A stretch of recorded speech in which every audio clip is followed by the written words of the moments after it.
আমরা জানি প্রতিকারের চেয়ে প্রতিরোধ উত্তম। তো শীতকালে ট্রিটমেন্ট করার থেকে বরং শীতকালের পূর্বে যদি আমরা কিছু ব্যবস্থা নেই তো সেটাই মনে হয় বেশি ভালো হয়।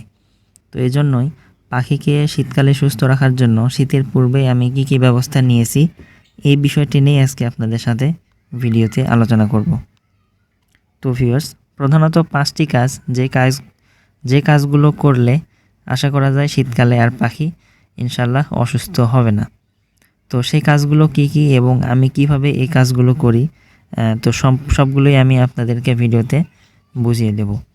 তো পুরো ভিডিও জুড়ে আমি আছি সাকিব এবং আপনারা দেখছেন বার্ডস লাভার অফ বাংলাদেশ চ্যানেলটি। তো চলুন মূল ভিডিওর দিকে। তো প্রথমে ইদানিং যেহেতু রাতের বেলা খুব বেশি ঠান্ডা পড়ে, আবার দিনের বেলা অনেক গরম, তো এই সময়টা কিন্তু পাখির ঠান্ডা লাগার জন্য একদমই উপযুক্ত একটা সময়। তাই প্রধান যে কাজটা হবে সেটা হচ্ছে রাতের বেলা যেন পাখির রুমে সরাসরি ঠান্ডা বাতাস না ঢুকতে পারে। তো এই জন্য যেই সাইডগুলো দিয়ে পাখির রুমে বা বেলকনিতে যেখানেই পাখি পারেন না কেন, পাখির রুমে হোক বা বেলকনিতে হোক, যেখান দিয়ে পাখির রুমে বাতাস ঢুকে তো সেই জায়গাগুলোতে মোটা পাটের চট বা পাটের সালা অথবা ট্রিপল কাগজ দিয়ে ঢেকে দিতে হবে যেন সরাসরি ঠান্ডা বাতাসটা পাখির গায়ে না লাগে। তো এটা হচ্ছে প্রধান এবং প্রথম কাজ। আর দিনের বেলা যখন রোদ উঠবে তখন আপনারা সেইগুলো খুলে দেবেন। তো দ্বিতীয়ত যে কাজ সেটা হচ্ছে পাখির রুমে যে অপরিচ্ছন্ন নোংরা যদি থেকে থাকে তাহলে এগুলো ভালোভাবে পরিষ্কার করতে হবে, কারণ শীতকালে এমনিতেই পাখির রোগবালাই একটু বেশি হয়।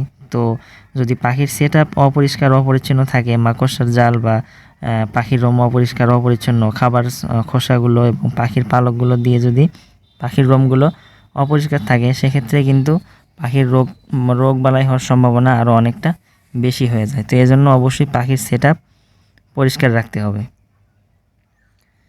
পাখির সেটআপ কীভাবে পরিষ্কার করতে পারেন এবং কিভাবে জীবাণুমুক্ত করতে পারেন এই বিষয়টি নিয়ে পরবর্তীতে আমি একটা ভিডিও দেব। তো তৃতীয়ত যে কাজটা হবে সেটা হচ্ছে খুবই গুরুত্বপূর্ণ একটা বিষয়, এটা হচ্ছে তুলসী পাতার ব্যবহার। তুলসী পাতা আপনারা অনেকভাবে ব্যবহার করতে পারেন পাখির জন্য। তো আমি প্রধানত দুইভাবে ব্যবহার করি, আমি দুটি আপনাদেরকে বলবো। প্রথমত কাঁচা তুলসী পাতা আপনারা ছোটো ছোটো করে কুচি করে কেটে এটা সফট ফুডের সাথে পাখিকে রেগুলার দিতে পারেন। যেহেতু ইদানিং শীতকাল, চাইলে আপনারা সপ্তাহে 2 থেকে 3 দিন এটা দিতে পারেন। এতে করে হবে কি, পাখির যদি একটু ঠান্ডা লেগেও থাকে সেটা সেরে যাবে এবং ঠান্ডার বিপরীতে মানে ঠান্ডার এগেনস্টে পাখির একটা রোগ প্রতিরোধ ক্ষমতা তৈরি হয়ে যাবে। তো এই জন্যই এই আসন্ন শীতে অর্থাৎ শীতের পূর্বেই তুলসী পাতার ব্যবহার করাটা খুবই জরুরি। আরেকটাভাবে ব্যবহার করতে পারেন, সেটা হচ্ছে তুলসী পাতা এবং পরিমাণ মতো আদা জিরা পানিতে দিয়ে সিদ্ধ করে সেই পানিটা যখন স্বাভাবিক ঠান্ডা হবে সেটা আপনারা পাখিকে দিতে পারেন। তো এইভাবে আপনারা তুলসী পাতার ব্যবহার করতে পারেন।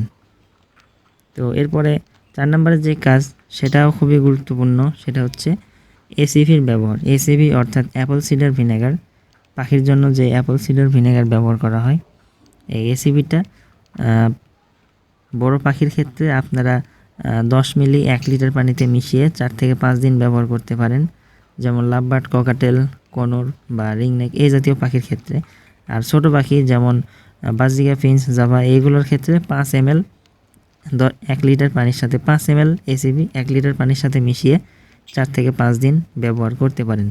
এতে করে পাখির রোগ প্রতিরোধ ক্ষমতা অনেকটা বৃদ্ধি পাবে এবং শীতকালে অনেক সময় পাখি দেখা যায় ঠিকঠাক মতো খাওয়া দাওয়া করে না, ক্ষুধামন্দা দেখা যায়। তো এই সমস্যাগুলো কেটে উঠবে। তো 5 নম্বরের যে কাজ সেটা হচ্ছে পাখির সিড মিক্সে অবশ্যই তেল জাতীয় যে বীজগুলো রয়েছে এইগুলোর পরিমাণ বাড়িয়ে দিতে হবে তুলনামূলক গরমকালে যেই রকম থাকে তার থেকে। তো তেল জাতীয় বীজগুলোর মধ্যে প্রধান যে বীজ সেগুলো হচ্ছে তিসি, গুজি তিল, সূর্যমুখী বীজ, কুসুম ফুলের বীজ। তো এই জাতীয় যে বীজগুলো রয়েছে সেগুলোর পরিমাণ কিছুটা বাড়িয়ে দিবেন, যেন মূলত তেল জাতীয় এই বীজগুলোর পরিমাণ বাড়ানোর যে প্রধান কারণ সেটা হচ্ছে যেন পাখির শরীরে ফ্যাটের পরিমাণটা বৃদ্ধি পায়, যাতে করে পাখিকে সরাসরি হঠাৎ করে ঠান্ডা না লাগে এবং পাখির শরীর যেন গরম থাকে। তো এটাই হচ্ছে মূল লক্ষ্য শীতকালে এই তেল জাতীয় বীজ বেশি খাওয়ানোর। তো 6 নাম্বার অর্থাৎ সর্বশেষ যে কাজ সেটা হচ্ছে পাখিকে 1 ফুট দিতে হবে। সপ্তাহে অন্ততপক্ষে 2 দিন পাখিকে 1 ফুট দিতে হবে। সাথে সাথে নর্মাল যে খাবারগুলো শর্ট ফুড, সিড মিক্স এগুলো তো চলতেই থাকবে। তো এই হচ্ছে কিছু কাজ যা শীতের পূর্বে পাখিকে সুস্থ রাখতে হলে এই কাজগুলো করা খুবই জরুরি। তো ইদানিং যেহেতু শীত হালকা হালকা পড়ে গেছে, অর্থাৎ রাতের বেলা বেশ শীত পড়ে, তো এই জন্য এই কাজগুলো যদি ঠিকঠাক মতো করেন বা ঠিকঠাক মতো মেনে চলেন তাহলে আশা করা যায় শীতকালে পাখি সুস্থ থাকবে।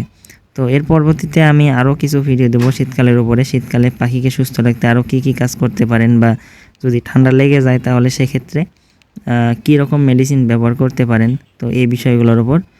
তো আশা করি ভিডিওটি আপনাদের ভালো লেগেছে। যদি ভালো লাগে অবশ্যই লাইক দিবেন এবং কোনো কিছু জানার থাকলে আমাদের কমেন্টে জানাতে পারেন। আমরা পরবর্তীতে সেই বিষয়গুলোর উপর ভিডিও তৈরি করব।